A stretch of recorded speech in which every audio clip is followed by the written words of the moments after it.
Hi, my name is Steve Gordon, and I want to introduce you to a friend of mine named John Curry. If you don't know John, John is a specialist in retirement planning and he's a published author, and he particularly specializes in working with members of the Florida retirement system and helping them create a secure retirement. And so I wanted to take a few minutes today and ask some of the questions that I know are pressing on people's minds. And John, you've had this focus on members of the Florida retirement system for decades now. Yes. Why the focus? Why is it so important for you to help them? Well, it comes down to what happened with my grandfather and my father. I have a passion for helping members of the Florida retirement system, even though, Steve, I have clients in other areas. I have business owners as clients all across the spectrum. But my passion is helping for members of the Florida retirement system. Because my grandfather retired, very healthy at 65, thought he'd live a long time. He lived about 4 years in retirement. He died. Unfortunately, he took option 1 under the Florida retirement system, which means he got the maximum income, but the day he died, my grandmother lost that income. She lived 27 more years and died at age 95. So she lost all that income for 27 years. Wow. Because of poor planning. And then my father saw what happened. They worked together, Department of Transportation in Phoenix Springs. He said, I'm not going to make that same mistake. So he took option 3, designed to give the retiree an income stream for life, and then upon death, the spouse gets the same income. My dad lived 23 years in retirement, died 2 years ago at age 85. Well, my mother is still getting that income, and she will for the rest of her life.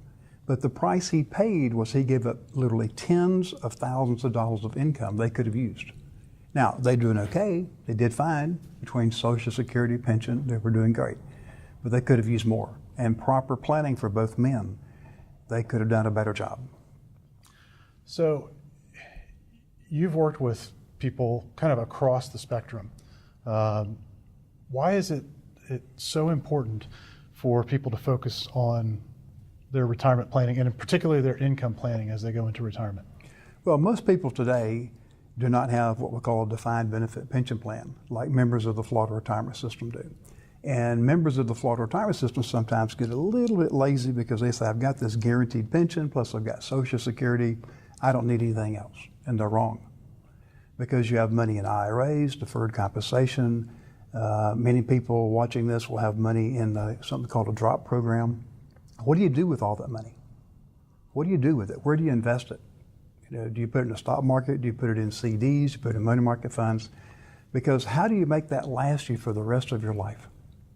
How do you make it last for the rest of your life? If you lose 20, 30, 40%, like people did in 2008, it's almost impossible to recover from that if you lose it 5 years before retirement and the first 5 years of retirement.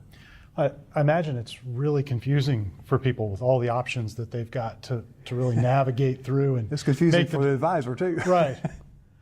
Well, so you've seen a lot of people do this. I mean, most people will go through life and they'll create one retirement plan, their own. Correct.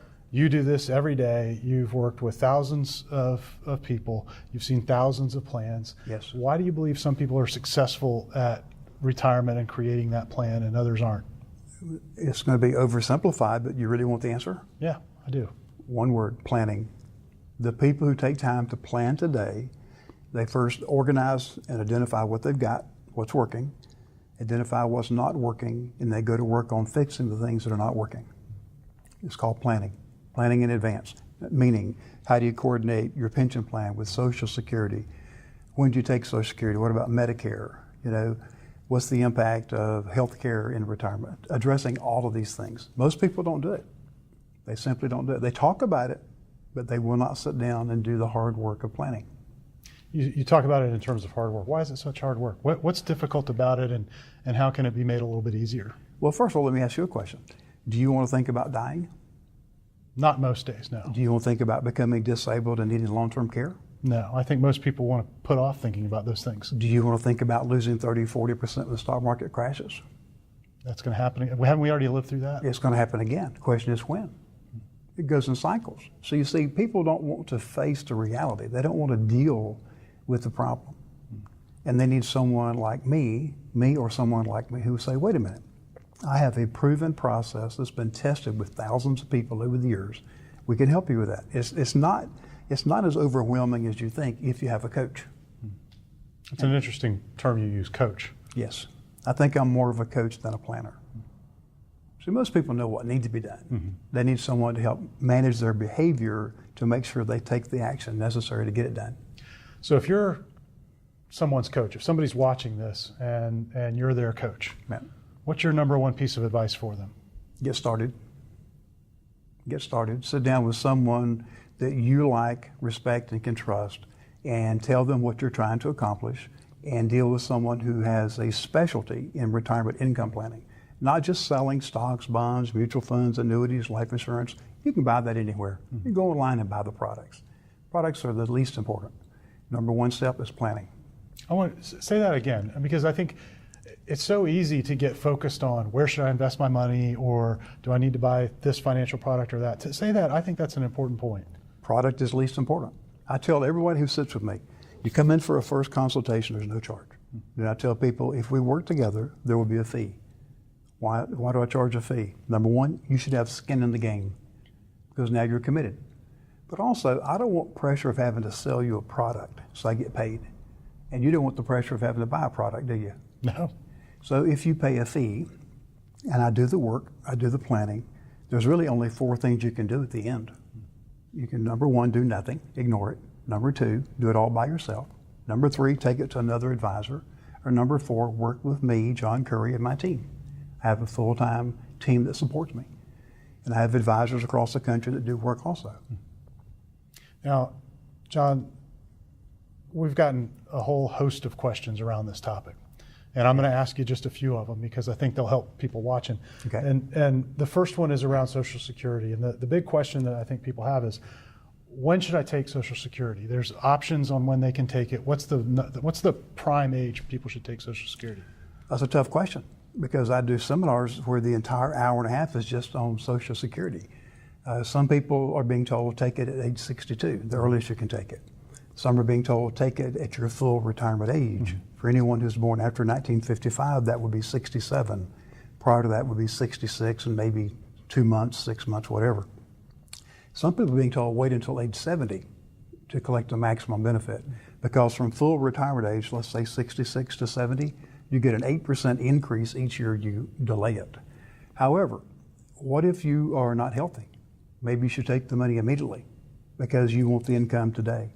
On the other hand, if you have done a poor job of planning and don't have life insurance, maybe I would advise you to wait until age 70 for yours.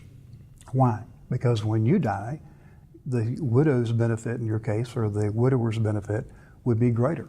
So if someone's done a great job of planning, maybe it doesn't matter when they take it. But if they've done very little planning, I may advise them to take retirement accounts early and delay Social Security, or vice versa. It truly comes down to their health today, family history, and how well they've saved and invested other money, and what they've done regarding their life insurance protection. So what you're saying is it's a complicated question, and there are a lot of options, and it really depends on where each individual person stands. It is a very complicated question, and I'm tired of people just being told, oh, don't worry about it, start taking it immediately because the Social Security system is going bankrupt. That's not accurate. It's not going to go bankrupt, not as long as we got people in this country that are working. Now, your benefits might be reduced in the future. Cost of living benefits have been scarce. Last year, none. This year, only 0.3%. They're projecting next year, 2018, maybe a 2% increase with a cost of living adjustment. But I don't buy into this thing about take it today because the system's going bankrupt. That's scare tactics. Stay away from people who give you scare tactics. That's just not good. So I'm going to hit you with another really easy question to answer. All of them have been real easy so far. Thank you. Absolutely. So the other question that has come in is about IRAs. Yes. And people want to know, what age should they be taking their money out of their IRAs? When do they have to start? Well, there's 2 ends to that question. If you take it out before 59 and a half, you have to pay a 10% penalty in addition to the tax with an IRA. At age 70 and a half, there's something called RMDs, required minimum distributions. You must start taking income then based on a formula. And it's real simple. You take the account balance divided by 27.4, that's what you have to take the first year. But each year the divisor goes down, Steve, so it means you're taking out more money. If you follow the government's program and interest rates stay low or you lose money in the market, you will run out of income because you run out of money. That's not good. In fact, we work with clients to show them alternatives so you get even more income, but it's guaranteed for the rest of your life and your spouse's life. Going back to option 3 like my dad took, something like that. So all of these things, all of these issues are highly complex. And the stakes are high. I mean, you make the wrong decision, as is illustrated, by what your grandfather and what your father went through. Yep. You make the wrong decision, there are real consequences to it in terms of the quality of life that you, your spouse, your family will have throughout the rest of your life and maybe beyond, if you die first and they outlive you. So talk a little bit about the threats or the risks that retirees face. What are some of the biggest ones that they face, and how do you prepare people to deal with them? I think the biggest threat today is like my grandmother. She lived to be 95 years old. My oldest client just turned 100 this year, February 8th. I had a lot of clients are in their 90s and even more in their late 80s. I think it's longevity is the biggest risk. Because think about it. If you only live 2 years, do you really care what the tax rates are? Probably not. Doesn't matter, does it? No. Because you're dead. But if you live 15, 20, 30 years in retirement, you live as long in retirement as you worked. And many people watching this will. They'll live longer in retirement than their career. So that puts pressure on everything. You know what? I never thought of that. I bet most people hadn't thought of that. Say that again. Many of you watching this will live longer in retirement than you actually worked in your careers. Wow. And if you take two 62-year-olds, the probability is that one of them will be alive at age 92. Think about that. That's 30 years. And you're going to see more and more people living to be 100. So if that's the case, if longevity is, and it's proven we're living longer, so that multiplies, amplifies things such as taxes. The more tax you have to pay on your retirement accounts, the less you have. And it's not just that tax, it's the lost earnings on the tax. And you take a look at stock market risk. If you lose money, how do you recover that money? Lower interest rates on bank savings. It's complicated. So where do you put your money? And how do you make sure it lasts you for the rest of your life? Some people are too conservative, some people are too aggressive, and they regret it.